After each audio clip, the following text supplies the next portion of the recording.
So, mga pet naman niya na mga iguana is actually nagre-range nga ng 1-year-old to almost 3 years old. And mga breeding time nila would be around 3 and up. No, tama. 3 and up ang breeding time nila. And how many ang kanilang nagiging babies naman? Siguro nasa 15 to 20. Parehas lang din ng bearded dragon. Depende kasi sa laki ng ano nila. Kaya masasabi ko yung na capacity ng kanilang sa laki ng tiyan nila. Okay. And dahil ang dami mong na-mention na parang kaparehas with Jabs and Bibi, same ano ba sila? Same family rin ba sila? Actually, yung bearded dragon, nasa family sila ng iguanidae or iguana. Parang yung ano nila, yung metamorphosis nila. Parang nasa family. Nasa family sila, Pero na-separate lang siya kasi ibang species naman ng nation siya. Okay. Pero kung yung mga iguana, ano ba yan? Dito din siya or galing actually, ang origin nila is Mexico. Naging invasive na sila sa US. O nga, parang mga Brazil. Desert area ba sila? Tama ba? Hindi, parang mga tropical, coach. Mga tropical. Gusto rin nila. Okay. Kasi parang sa movie nakikita ko parang sila ata yun. Parang. Pero gusto nila, sa ibang lugar kasi like Brazil, Puerto Rico, parang peste na to sila eh. Sa sobrang dami? Sa sobrang dami nila, coach. Okay. So allowed na silang katayin doon. Okay. Sa atin naman sa Pilipinas, meron tayong tinatawag na sailfin dragon or Philippine sailfin. Yun sila yung parang iguana yung itsura. Pero colored dark green sila na black na medyo merong violet. Okay. Ayun. May violet talaga. Merong violet talaga. Amazing. Iba-iba talaga color nila. Yun yung isa sa pinakasikat na pet worldwide kasi ang ganda talaga ng itsura niya.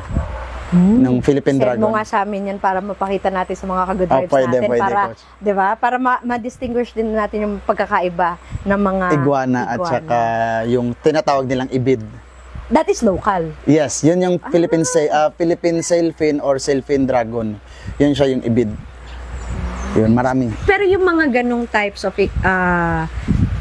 pet din ba siya sa atin? Maraming nagpe-pet actually. Marami rin. Maraming nagpe-pet nun sa kanila, pero yung mga pet lang sa bahay, gano'n yung... Okay. Pero parang more of isa-dalawa lang for meeting lang. Ayan.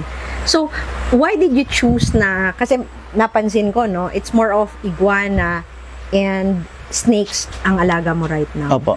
Ano yung pinaka-favorite mo with your iguanas and snakes that made you want to have more of them?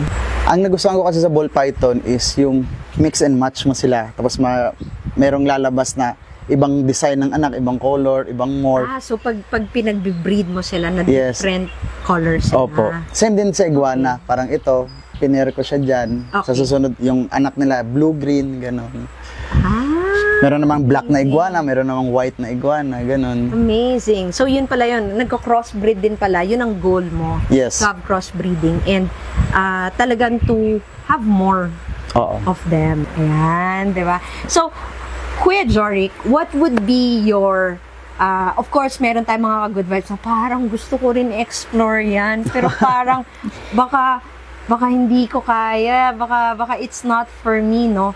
What would be your recommendation sa kanila? Okay, so my very first recommendation for those who wanted to explore the exotic hobby is first, kung meron kayong gustong pet, mag-research muna. Yan, research. Kasi para malaman natin yung care and husbandry nila, paano yung ano yung mga foods nila, ano yung kailangan natin mga lighting, mga humidity nila, ano yung mga kailangan nila, mga beddings, mga ganun. Ma-provide natin yung need. Kasi gusto natin magkaroon ng pet, so dapat may provide natin yung needs nila. And we should be responsible, mga ka-good vibes. Kasi they are still, di ba, may buhay po sila. Kailangan po natin respetuhin at alagaan silang mabuti. Tama talaga. Ayan. And actually, ang nakakatuwa with Kuya Jorik is siya din yung nagbe-breed ng pinapakain mo. Yes, opo. Those are the super worms. Diba? Yung mga super worms na nagiging beetle. Yes. Iba yung kulay ng beetle. All black, no? Black. Darkling. It is called the darkling beetle. Parang ano lang Darkling talaga ang name. So, Darkling, makikita nyo mga ka-good vibes, yung mga Darkling na to is talagang from step by step, siya po ang nagbe-breed. And yun din yung, maganda naman siguro doon, dahil ikaw nagbe-breed, you know kung ano yung pinapakain Yes, mo. opo. You know it's gonna be healthy. Kasi healthy rin yung pinapakain. Yes, Coach. And tulad nga ng sinasabi niya, mga ka-good vibes, for those people na ang alaga is white mice, tsaka hamster, no? Syempre, hindi naman to disrespect yung mga pet. It's more of, sabi nga ni Kuya Jorik, it's just part of the ecosystem. Yes. No? It's part of the ecosystem. And, syempre, meron din mga pets, meron din pangkain. Yeah. Diba? Katulad nga ng rabbit ngayon, na-shock ako. Lechon rabbit. Rabbit, meron ng lechon rabbit. No?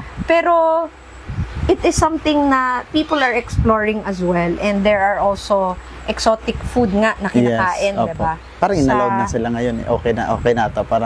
Parang sila yung replacement ng pork.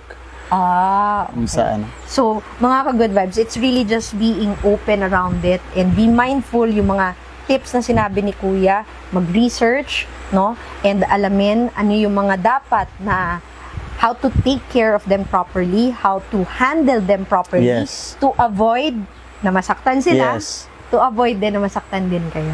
Sabi nga, diba, para sa love life lang, huwag mo saktan para di ka saktan. Yun! Ayan. So, tapos, and third, of course, if you're already taking care of them, may mention ka last time na you need to make sure that you're buying legal. Yung may mga papeles. May mga papeles, and this is also monitored by the DENR. Yan. So, if you would like to also be one of those people also, kumbaga, nagbe-breed and also, kumbaga, nagpaparami ng mga pets like this, pwede po kayong mag-message kay Kuya Jorik to know more, and para maka-join din kayo dahil na-mention mo rin na merong mga expo, no? May mga expo being done wherein you will know people in their expertise also with reptiles. So, anything that you'd like to say to our ka-good vibes before, of course, last thing you want to say? Go ahead. So, sa lahat ng may mga pet dyan or lahat ng mga pet lovers and exotic pet lovers, so, enjoy lang, positive vibration lang palagi, and then, happy keeping to everyone. Yes. Good vibes lang tayo, mga ka-good vibes.